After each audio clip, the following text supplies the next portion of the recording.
Hi trainers, SuperTeeds here. How's it going? Today we're going to have a look at what status effects, buffs, and debuffs are, what each of them mean in Pokemon Unite. This is all pre-release information, so it may change once the game is officially out. For those who don't know, Pokemon is a free-to-play, multiplayer online battle arena, MOBA for short. My name is Teeds, I've played MOBAs for over 9 years, and my goal is to help you become the very best, like no one ever was, in Pokemon Unite. Let's begin. First, what are status effects? Status effects are effects that are caused by other Pokemon, so things like burn, freeze, sleep, etc.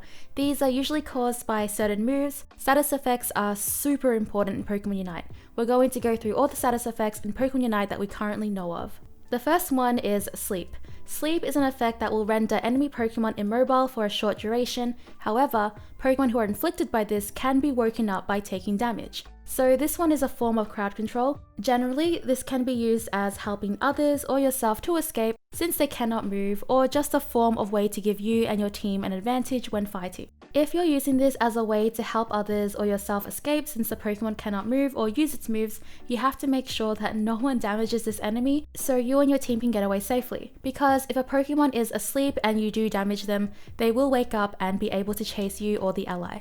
Pokemon that can inflict sleep with certain moves are Snorlax, Gengar, and Wigglytuff.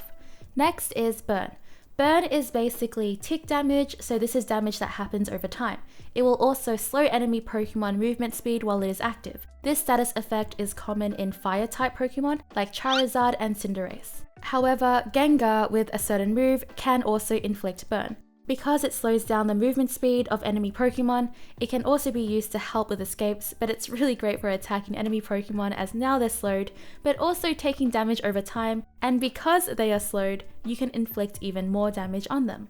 It's good to note not all fire moves inflict burn, only some do.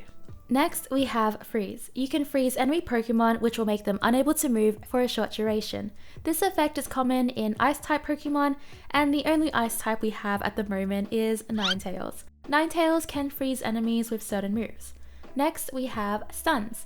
Stuns are super strong moves that paralyze enemy Pokemon. They will not be able to move for a short duration. This effect is a very common one, and it's a great way to set up your damage. A lot of Pokemon have this with certain moves like Pikachu, Mr. Mime, Lucario, etc. A very, very powerful crowd control move.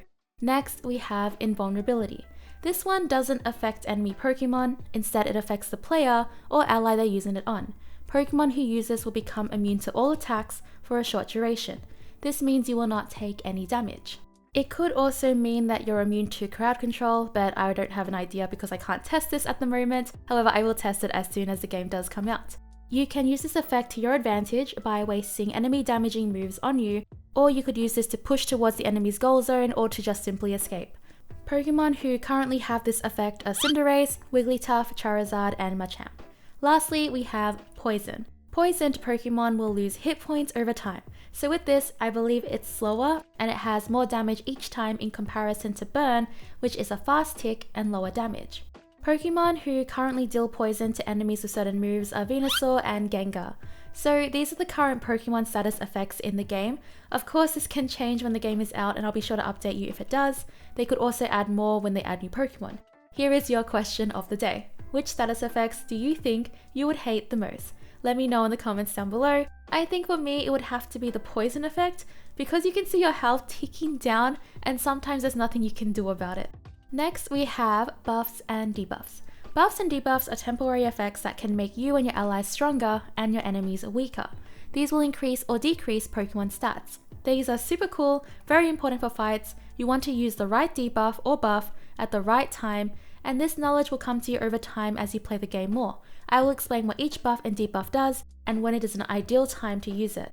So the first one we have is attack speed up. This buff increases your Pokemon's attack speed for a short duration. Usually this means for your basic attacks, so this means you'll get more basic attack damage during this buff. Ideally, you want to use this when you're jumping into a fight, and I recommend focusing on one Pokemon when using this. It's pretty ideal for 1v1 situations.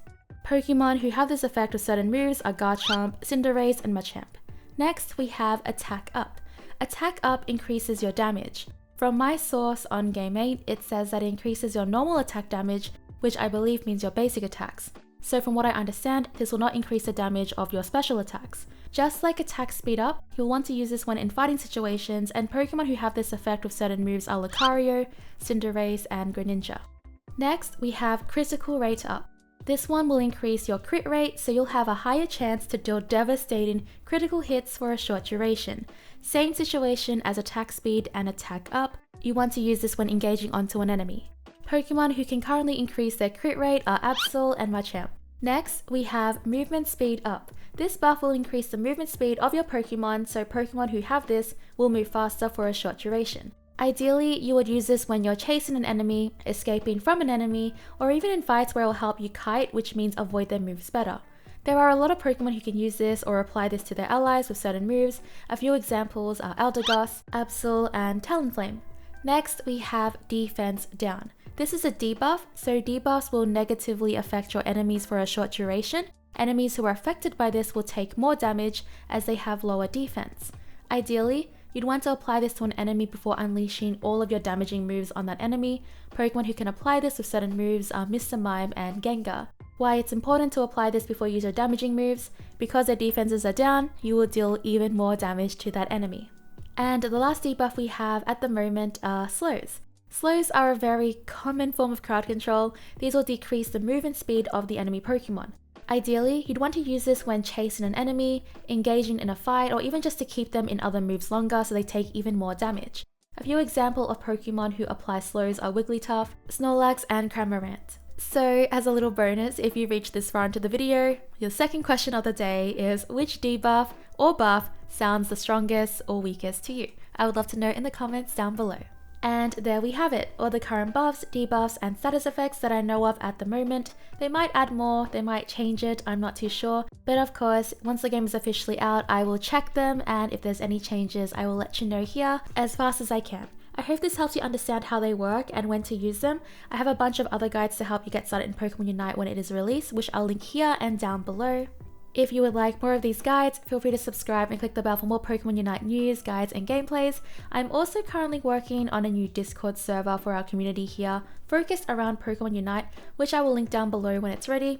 On this Discord, you'll get notifications for my videos, engage with others in the community, looking for games, maybe theory crafts, and I'll also be making some either weekly or monthly game days where I will just play with you guys. I will just rotate through who wants to play with me, because I think that would be super duper fun and it'd be really cool to be able to play with all of you. I am from Australia though, so I don't know how the ping is going to work, but we'll see what happens. But yeah, if that interests you, feel free to follow me on Twitter, which is at SuperTeeds, because that's where I will post the Discord first before posting it on my YouTube. And now I will take my leave. Like the video if you're excited for Pokemon Unite. Thanks for watching, trainers. Bye!